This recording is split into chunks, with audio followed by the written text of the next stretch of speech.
যে সকল ইবাদতের মগজ মাথা সেটা হচ্ছে নামাজ। আসসালাতু রাসুল ইবাদাত, নামাজ হচ্ছে সকল ইবাদতের মগজ। জোরে বলে সুবহানাল্লাহ। একটি মানুষের যেমন হাত আছে, পা আছে, অঙ্গ প্রত্যঙ্গ সব কিছু আছে, কিন্তু তার মগজ নাই, ভিতরে যে মেধা আছে, এই বুদ্ধি সেটা নাই, তাহলে এই লোকটা সামাজিক ভাবে কোনো গ্রহণযোগ্যতা আছে? এটাকে মানুষ পাগল বলে, তার কোনো মূল্য নাই, মূল্যহীন হয়ে গেছে। তদ্রুপ একটা মানুষের সব কাজ আছে, ভালো কাজ করে, ভালো ধার্মিক কাজ করে, উত্তম উত্তম কাজ করছে, কিন্তু সে নামাজ পড়ছে না, তাহলে এরকম ভাবে তার ইবাদতের মধ্যে শূন্য হয়ে গেল। এই যে নামাজ, এটা আল্লাহ তাআলা আমাদের উপর ফরজ করেছেন। 5 ওয়াক্ত নামাজকে আল্লাহ পাক সুন্দর করে ফরজ করেছেন। টাইম টু টাইম নামাজ আমাদের জন্য ফরজ করেছেন। আল্লাহ রাব্বুল আলামিন কোরআনে আরো জায়গায় বলেন, ইন্নাস সালাতা কানাত আলাল মুমিনিনা কিতাবাম মাওকুতা, নিশ্চয় টাইম মতো, সময় মতো নামাজ পড়া বান্দার উপর আল্লাহ ফরজ করেছেন। সুবহানাল্লাহ। এখন জোহরের নামাজ, এই যে এখন হলো জুমা, জোহরের সময়, এখন আজকে জুমার দিন আমরা জুমা পড়ছি, কিন্তু একটু পরে আবার কয়েক ঘন্টা পরে আসর আজান হবে। এখন কেউ যদি আসরের নামাজ পড়ে তাহলে কি নামাজ হবে? আসরের সময় মাগরিব পড়লে জোরে হবে?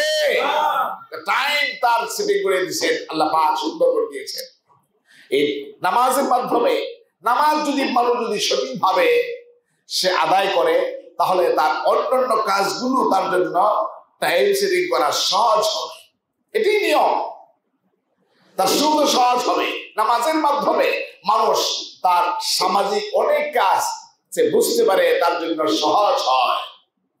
নামাজ আল্লাহ পাক আমাদেরকে এই বড় ফরজ, আর এই নামাজের মাধ্যমে আল্লাহর সাহায্য, আল্লাহর কাছে সাহায্য চাওয়ার জন্য আল্লাহ পাক বলছেন, হ্যাঁ, আজকে আমরা সাহায্য করে কোনো বিপদগ্রস্ত যদি হয়ে যায়, তাহলে এমনি একা একা কান্নাকাটি করি, দৌড়াদৌড়ি করি মানুষের কাছে, কিন্তু আমার, হ্যাঁ, এটা একটা অসুবিধা হতে পারে, কিন্তু আমাদের মেয়ের আবার যখন মুসিবত হবে, সরাসরি ভাবে নামাজ পড়ে মহান আল্লাহর কাছে চাওয়া আমাদের খুব জরুরি। আর নামাজ মাধ্যমে কেউ যদি আল্লাহর কাছে, আল্লাহ পাক বলছেন, ওই সাহায্য আমি আল্লাহ নিশ্চিত ওই বান্দা বান্দিকে আমি করবই। আমার ভাইরা, এজন্য কোরআনে কারীম আল্লাহ রাব্বুল আলামিন বলছেন, ইয়া আইয়ুহাল্লাযীনা আমানুস্তাঈনু বিস-সাবরি ওয়াস-সালাহ, হে ঈমানদাররা, তোমরা আল্লাহর কাছে সাহায্য চাও, ধৈর্য এবং নামাজের মাধ্যমে তোমরা ধৈর্য সাহায্য চাও, সাহায্য প্রার্থনা করো। আল্লাহ পাক বলছেন, কোরআন আরো জায়গায় বলছেন, وَإِذَا سَأَلَكَ عِبَادِي عَنِّي فَإِنِّي قَرِيبٌ أُجِيبُ دَعْوَةَ الدَّاعِ إِذَا دَعَانِ। আল্লাহু আকবার। আল্লাহ রাব্বুল আলামিন বলছেন, আমার কাছে তুমি যে কোনো সাহায্য চাবে, ওই সাহায্য চাইতে দেরি আমি আল্লাহ তোমাকে পূরণ করতে দেরি করি না। আমি তোমার কাছে রয়েছি। সাহাবায়ে কেরাম যে কোনো সমস্যা পড়তো, দৌড়ে যায়, হ্যাঁ, নামাজ মসজিদে দৌড়ে যেত, আগে মসজিদে যেয়ে, হ্যাঁ, ওযু করে নামাজ পড়ে সাজদা দিয়ে আল্লাহর কাছে বলতেন, আর ওই সমাধানগুলো এমন ভাবে একাগ্র চিত্তে বলতেন, ইখলাসের সাথে আল্লাহর কাছে কান্নাকাটি করতেন, চোখের পানিগুলো ছেড়ে দিয়ে কাঁদতেন। আর এই কান্নার বিনিময়ে মহান আল্লাহ রাব্বুল আলামিন ওই সাহাবায়ে কেরামদের, ওই আল্লাহর প্রিয় বান্দাদের সকল চাহিদাগুলো আল্লাহ সঙ্গে সঙ্গে পূরণ করে দিতেন। সুবহানাল্লাহ। এই নামাজ পড়তে যে একজন সাহাবী, বলছিলাম আব্দুল্লাহ, তার নাম ছিল আব্দুল উজ্জা।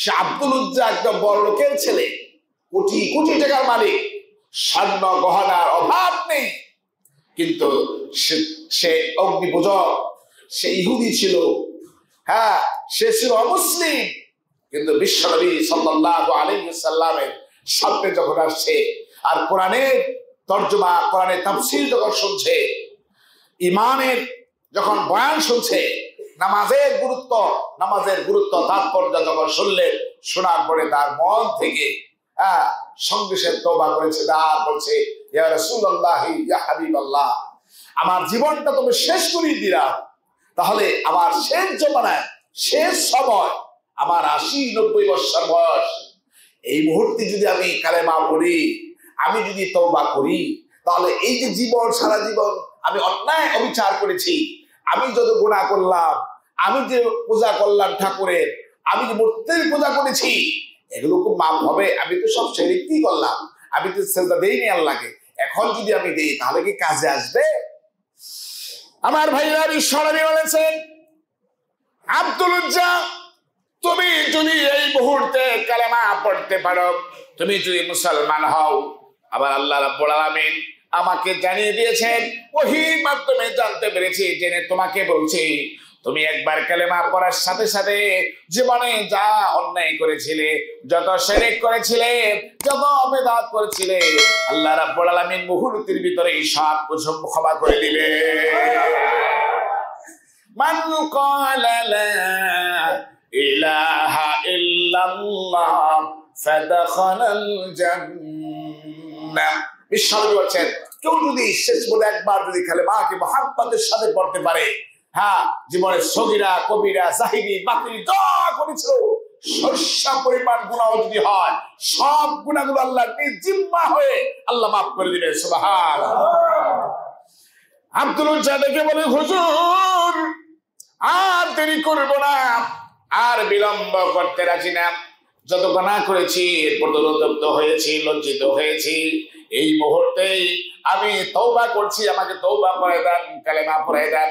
আমি আপনার হাতটা দেন, হাত ধরে আমি বায়াত গ্রহণ করে ইসলাম গ্রহণ করেছি। লা ইলাহা ইল্লাল্লাহু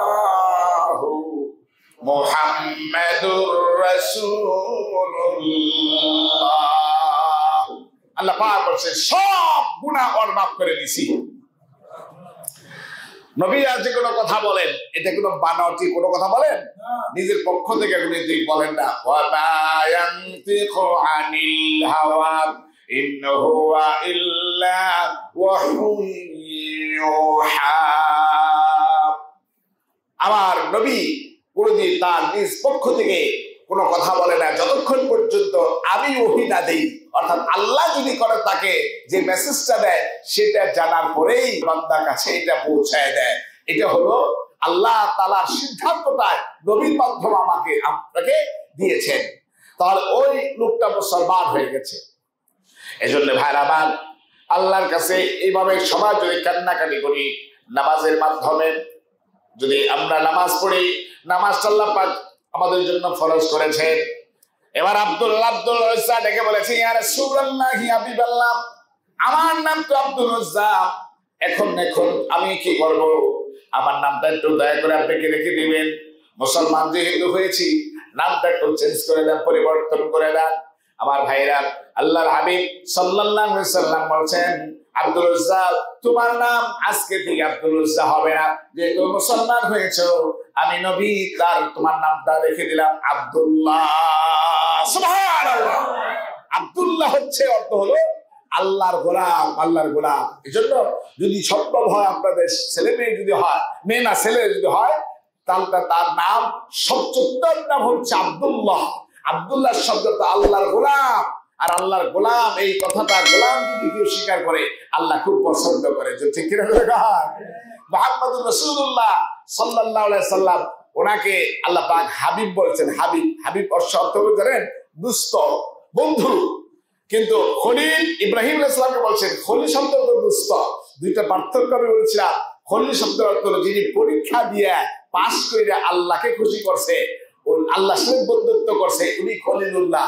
হাবিবুল্লাহ অর্থ হলো আল্লাহ তাকে পরীক্ষা করেন নাই, বরং আল্লাহ নিজ জিম্মা নিজের পক্ষ থেকে যাকে বন্ধুত্ব বানাইছে উনি হচ্ছেন হাবিবুল্লাহ। যারা বলে সুবহানাল্লাহ, সে হাবিবুল্লাহ হচ্ছে মুহাম্মদ সাল্লাল্লাহু আলাইহি ওয়াসাল্লাম। অথচ ওনাকে একটা আয়াতের ভিতরে গোলাম হিসাবে আখ্যা দিয়েছেন যে গোলাম দে যাতে আমার নবী খুশি হবে। নবী করিম সাল্লাল্লাহু আলাইহি ওয়াসাল্লাম বলছিলেন যে আল্লাহ আমি তো আপনার গোলাম, এই কথাটা আমি স্বীকার করছি, একটু আপনি আমাকে গোলাম হিসাবে গ্রহণ করুন। এই জন্য আমার ভাইরা কোরআনে কারিমে সূরা বনী ইসরাঈলের 15 নম্বর পারা আল্লাহ পাক বলেছেন সুবহানাল্লাযী আসরা বিআবদিহি লাইলাম মিনাল মাসজিদিল হারাম। এখানে আয়াতের বলছে সুবহানাল্লাযী আসরা বিআবদিহি, আবদ শব্দের অর্থ গোলাম। এই গোলাম শব্দটা এটা আল্লাহ খুব পছন্দ করেছেন। এজন্য ভাইরা বিশ্বনবী বলছেন হে আব্দুল উজ্জা তোমার নামটা আব্দুল্লাহ রেখে দিলেন, তুমি খুশি হয়েছ? তুমি তো আল্লাহর গোলাম। আব্দুল উজ্জার সঙ্গে সে বলছে ইয়া রাসূলুল্লাহ আমি সবচেয়ে খুশি, মন থেকে খুশি হয়েছি, এখন ঈমান তো আনছি, আমার প্রথম কাজটা কি? মুসলমান ভাইরা আমার, বিশ্বনবী বলছেন আব্দুল উজ্জা দেখে তুমি আব্দুল্লাহ হয়েছ, অতএব তোমার এখন কাজ শুরু হয়ে গেছে, আমিরুস সলিহাত ভালো কাজ শুরু হয়ে গেছে। ভালো কাজের ভিতরে সর্বপ্রথম কাজটা হচ্ছে তুমি নামাজ পড়ো। নামাজ যাও, এবার নামাজ পড়ো। নামাজ পড়া শুরু করছেন। ওনার এত সুন্দর ভাবে নামাজ শিখে গেছেন। সাহাবায়ে কেরামদের নামাজ তো কত সুন্দর ছিল, দারুণ চমৎকার, খুব সুন্দর স্থির ভাবে নামাজ পড়েছে। হযরতে ওমর ইবনে খাত্তাব রাদিয়াল্লাহু তাআলা আনহু, হযরত আলী কাররামাল্লাহু ওয়াজহা তাদের নামাজ দেখে দেখে ওনারা শিখছেন। কেমন শিখছেন? ওনারা হযরত আলী রাদিয়াল্লাহু তাআলা আনহু যখন একটা যুদ্ধের ভিতরে তীর নিক্ষেপ করেছিল, পায়ের গোড়ালি দিয়ে যখন ঢুকে গিয়েছিল, তখন এই তীরটা কিভাবে সে বের করবে, তখন সাহাবায়ে কেরাম তারা সিদ্ধান্ত নিল যে উনি যখন নামাজে তখন দাঁড়াবে, তখন নামাজরত অবস্থায় এই তীর বের করতে পারবা, আর অন্য সময় এই তীর বের করলে উনি অসহ্য হয়ে অজ্ঞান হয়ে যাবে।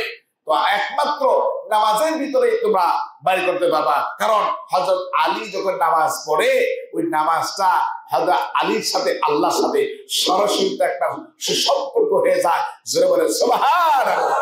কারণ হাদিস আছে ওয়ান তা'বুদুল্লাহ কান্নাকা তারাহু ফাইল্লাম তাকুন তারাহু ফাইন্নাহু ইয়ারাক।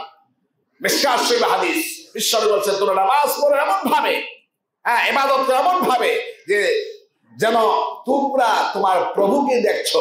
যদি তার যোগ্যতা না হয় তাহলে তোমার প্রভু তোমার আল্লাহ তোমাকে দেখছে, এমন ভাবে নামাজ পড়ো। এই জন্য ভাড়া আমাকে দাবে আসছেন হযরত আলী রাদিয়াল্লাহু তাআলা আনহু নামাজে দণ্ডায়মান হয়েছেন।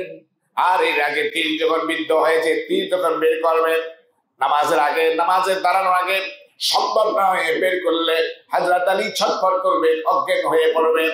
নামাজ যখন দাঁড়িয়েছেন, যখন রুকু সাজদা দিয়েছেন, আর সাজদার ভিতরে সুবহান রাব্বিয়াল আ'লা, আর এই ফাঁকে তীরটা টানে টেনে এরপরে বের করেছেন। নামাজ শেষ হয়েছে, হযরত আলী কে বলে আলী তোমার তখন তীরটা বিদ্ধ হয়েছিল, তীরটা যখন আমরা বের করেছি তোমার কি কোনো ভঙ্করণে কষ্ট লাগে নাই? হযরত আলী কে বলে ভাই রব, নামাজের আগে যে কষ্ট অনুভব করেছি, নামাজের আগে তোমরা যদি এটা বের করতে তাহলে অসম্ভব ছিল, কিন্তু আল্লাহর কসম করে বলছি নামাজে যখন আমি দণ্ডায়মান হয়েছি, রুকু সিজদা দিয়েছি, আর তোমরা যখন টানছো আমি আল্লাহর সাথে একটা সম্পর্ক সুবহান রাব্বিয়াল আ'লা বলছিলাম, আল্লাহর প্রশংসা করতেছিলাম, দুনিয়ার কিছু মনে নাই। তোমরা তীর খুলেছো, এক মুহূর্তের জন্য আমি বুঝতে পারি নাই। বলে সুবহানাল্লাহ। হযরতে ওমর ইবনে খাত্তাব রাদিয়াল্লাহু তাআলা আনহু, হযরত ওমর নামাজ পড়তেন, পাখিরা মনে করতো এটা মনে হয় গাছ অথবা কোনো বাস খাড়া করে রাখছে, এই জন্য পাখিরা এসে ওখানে বসতো, বসে আবার চলে যেত। এই হলো তাদের নামাজ ছিল। যাই হোক, এইভাবে শিখছেন, শিখছেন। বিশ্বনবী সাল্লাল্লাহু আলাইহি সাল্লাম এক সাহাবাকে বলছে তুমি নামাজ পড়ো, শিখাই দিয়েছে কত সুন্দর করে নামাজ পড়ো, নামাজ পড়ো। একজন সাহাবা নামাজ পড়ছেন, নামাজ পড়ার পরে উনি নামাজ সালাম ফিরেছেন, রাসূল বলছেন কুম ফাসাল্লি ফাইন্নাকা লাম তুসাল্লি, স্পষ্ট হাদিস বলছি আপনি, কুম তুমি দাঁড়াও, ফাসাল্লি নামাজ পড়ো, ফাইন্নাকা লাম তুসাল্লি তুমি নামাজ তো পড়োই নাই, নামাজ পড়বা না? উনি বলছেন হুজুর আমি পড়লাম না, কই না পড়ো। তুমি বলছে ঠিক আছে আবার পড়ছি, আবার নামাজ পড়ছে, নামাজ রুকু সিজদা যা আছে সব দিয়েছে, দেওয়ার পরে আবার নামাজ শেষ হয়েছে, আবার বলছে ও দাঁড়াও, ফাসল্লি নামাজ পড়ো, ফাইন্নাকা লাম তুসাল্লি, তুমি নামাজ পড়ো নাই। আবার তিনবার বলার পরে চতুর্থবার বলছেন সল্লু কামা রাআইতুমুনি উসাল্লি, আমি যেমনি নামাজ পড়ি এমনি তোমরা নামাজ পড়ো। রাসূল সামনে গিয়ে নামাজটা পড়ছেন, ও দেখা দেখি সুন্দর করে নামাজটা শিখে গেছে। সুবহানাল্লাহ। আমার ভাইরা, এবার আব্দুল উজ্জা থেকে আব্দুল্লাহ যে মুসলমান হয়েছে, ওই নব মুসলিম সে ছিল, সেও সুন্দর করে নামাজটা শিখে গেছে। নামাজের ভিতরে মজা লেগে গেছে, ভালো লাগছে, সুন্দর নামাজ পড়ছে। সাহায্য চাওয়ার দরকার, আল্লাহর কাছে চাবে। বন্ধুরা আমার, আব্দুল্লাহ আমার বাড়িতে যখন চলে গেছে, তার ভাই, তার চাচারা, তার দাদা, পর চাচা দাদা, ইত্যাদি তার আত্মীয় প্রতিবেশী যারা ছিল সবাই মিলে তাকে প্রথম বোঝাইছে, ও আব্দুল্লাহ, আব্দুল উজ্জা, তুমি কেন মুসলমান হইলা? তুমি কি তোমাকে একটু মনকে ঘামলো না? আমাদের বাপ দাদার ধর্মকে তুমি চুনকানি মেরে দিয়ে সেই ইসলামের প্রতি তুমি কেন এত ধাবিত হয়ে গেলা?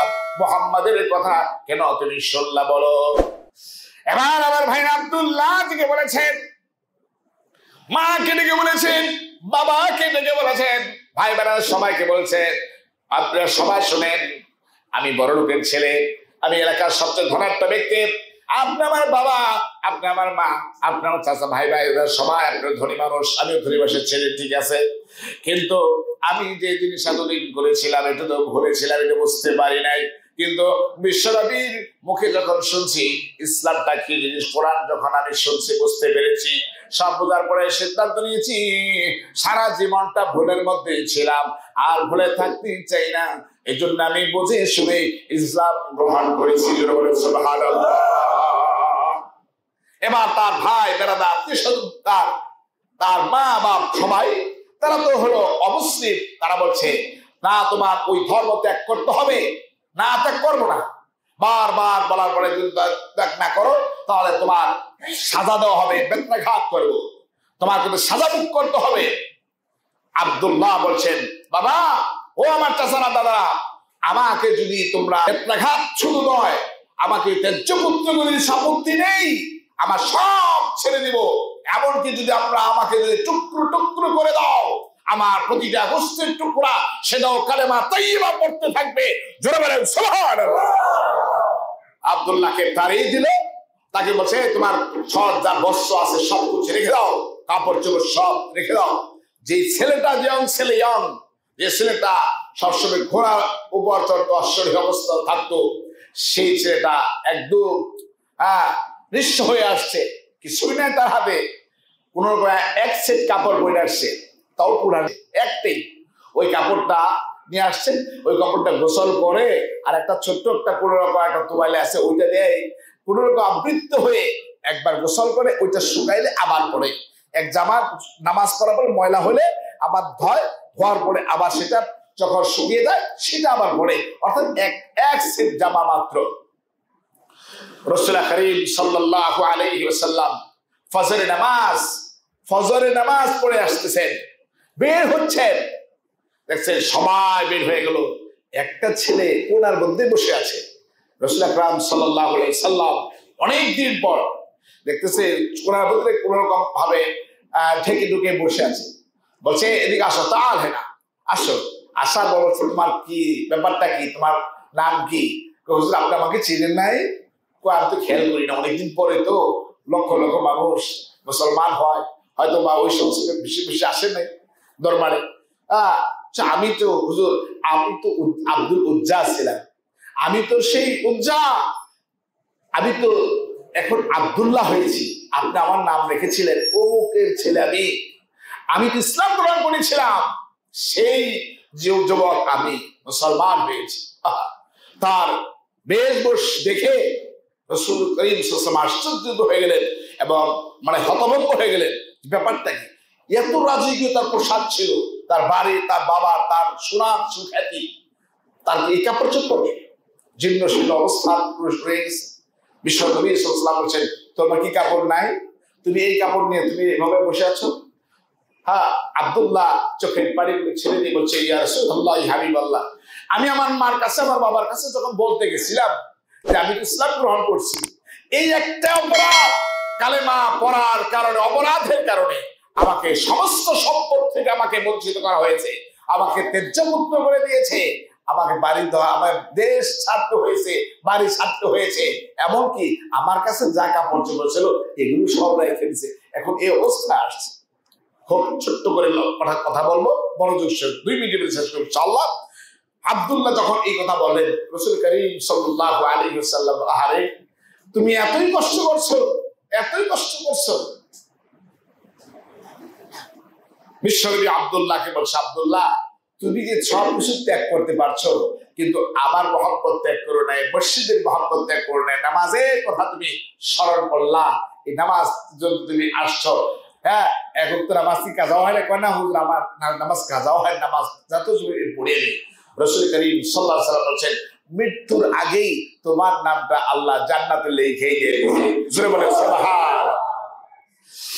আমার ভাই, আল্লাহর হাবিব ডেকে বলেছেন, আব্দুল্লাহ এত কষ্ট করেছ, তোমার কোনো চাহিদা আছে কিনা, মনের কিছু চাওয়া আছে কিনা দেখো, যদি চাও তাহলে সুপারিশ করবো আমি আল্লাহর কাছে, তুমি আল্লাহর কাছে যাবে আর আমার কাছে বলো, আমি সুপারিশ করবো আল্লাহর কাছে, একটু বলে বলে আনতে পারে কিনা।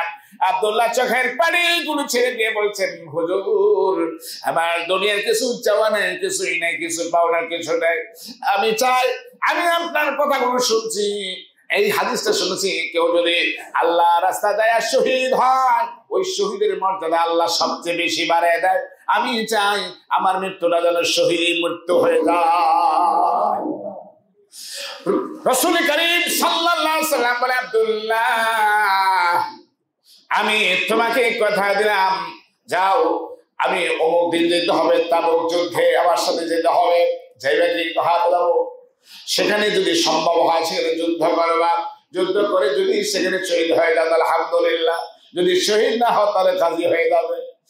আব্দুল্লাহ নবীজির কথা শোনার পরে এবার তাবুক যুদ্ধের জন্য যদি প্রস্তুতি নিলেন, এবার সামনে যাচ্ছেন, সামনে দেশে কিন্তু ওই যুদ্ধটা হয় নাই, তাবুক যুদ্ধ সংগ্রহ হয় নাই। আমার ভাইরা, অনেক যুদ্ধ হয় নাই, কিন্তু 43টা যুদ্ধ হয়েছে, কিন্তু অনেক যুদ্ধ কিছু হয়েছে কিছু হয় নাই, আবার পিছনে পড়ছে, এমন হয়েছে, কিছু সরাসরি যুদ্ধ হয়েছে, তাবুক যুদ্ধ হয় নাই। রাস্তা দিয়ে যাচ্ছে, হঠাৎ করে আব্দুল্লাহ বলছে, হুজুর গো আমার কেমন জানি লাগে, শরীরটা কেমন জানি ভালো লাগছে না, পুরা শরীর কম্পন সৃষ্টি হলো, নির্গত হচ্ছে ঘাম, স্ট্রোক করে না, এমন একটা স্ট্রোক বা অসুস্থ হয়ে গেল। আমার ভাইরা কি জানাচ্ছি, আল্লাহ নবী আব্দুল্লাহ যার চেহারা দেখতেছেন অবস্থা খুবই খারাপ, তাকে ঝাড়ফুঁক এবং যার যত সম্ভব তার চিকিৎসা করতেছে, কিন্তু চিকিৎসা অবস্থায় ওই অবস্থায় কিছুক্ষণ পরে দুনিয়া থেকে আব্দুল্লাহ বিদায়ী হয়ে গেছে। ইন্না লিল্লাহি ওয়া ইন্না ইলাইহি রাজিউন। এবার তো যুদ্ধই করলো না, তো যুদ্ধ না করলে শহীদ হয়ে পারা গেল। আরে আমার ভাইরা, নবীজি সঙ্গে সঙ্গে অজু করলেন, অজু করার পরে নামাজ পড়ে আল্লাহর কাছে বললাম, আমার এই সাহাবা আপনার প্রিয় বান্দা, তার একটা ইচ্ছা ছিল, শেষ চাহিদা ছিল, সে শহীদ হবে, এখন তাবুক যুদ্ধের জন্য যাচ্ছি, যেহেতু পারলাম না, রাস্তার মাঝে এসে অসুস্থ হয়ে তো মারা গেছে, এখন তো তার মনের আশাটা পূরণ হলো না, শহীদ হয়ে গেল না। আল্লাহ রাব্বুল আলামিন বিশ্ব নবীকে বলছেন, আমিন, যে আব্দুল্লাহ নিজের ঘর ছাড়লো, নিজের বাড়ি ছাড়লো, নিজের সন্তান ছাড়লো, নিজের সম্পদ ছাড়লো, টাকা ছাড়লো, বিলাস বিনোদন ছাড়লো, রাজকীয় পোশাক ছাড়লো, কিন্তু তোমাকে ছাড়লো না, আমাকে ছাড়লো না, দ্বীনকে ভোলে নাই, কোরআনকে ভোলে নাই।